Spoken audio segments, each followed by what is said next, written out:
Mister ബീസ്റ്റിനെ അറിയുന്ന ആളുകൾ എല്ലാവരും ഒന്ന് കൈപൊക്കുക. എത്ര പേര് ഹനാൻ ഷാ എന്ന് കേട്ടിട്ടുണ്ട്? എത്ര പേര് ഇതിൽ റീൽസ് ഒക്കെ ഷൂട്ട് ചെയ്യുന്ന അല്ലെങ്കിൽ ഈ പറയുന്ന രൂപത്തിൽ ഐ സ്പീഡിനെ പോലെ മിസ്റ്റർ ബീസ്റ്റിനെ പോലെ കണ്ടന്റ് ചെയ്യണമെന്ന് ആഗ്രഹിക്കുന്ന എത്ര പേരുണ്ട്? എന്തുകൊണ്ടാണ് നമ്മുടെ മക്കൾക്ക് ഐ സ്പീഡിനെ പോലെ ആവണം, മിസ്റ്റർ ബീസ്റ്റിനെ പോലെ ആവണം, അല്ലെങ്കിൽ ഹനാൻ ഷായെ പോലെ ആവണം എന്ന് തോന്നാൻ ഉള്ള റീസൺ എന്താണെന്ന് നിങ്ങൾ ചിന്തിച്ചിട്ടുണ്ടോ? കാരണം അവരെന്നും കാണുന്ന, അവര് ഇൻസ്പയർഡ് ആകുന്ന ആളുകൾ ഇവരൊക്കെയാണ്. കണ്ടന്റ് ക്രിയേറ്റേഴ്സ് ആവണം, ഭയങ്കര അൺറിയലിസ്റ്റിക് ആണ് അല്ലേ?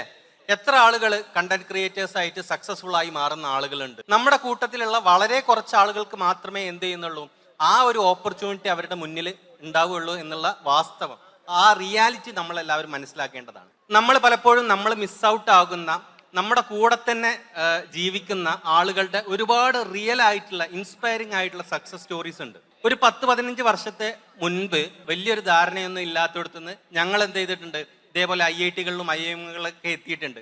ഇതേപോലെ ഒരുപാട് ഇൻസ്പയറിംഗ് ആയിട്ടുള്ള സക്സസ് സ്റ്റോറീസ് ഉള്ള ആളുകൾ നമ്മുടെ കൂട്ടത്തിൽ ഒരുപാട് പേരുണ്ട്. പലപ്പോഴും നമ്മളെ മക്കളുടെ മുന്നിൽ ഈ ഒരു സക്സസ് സ്റ്റോറീസ് നമ്മൾ ഡിസ്കസ് ചെയ്യപ്പെടുന്നില്ല.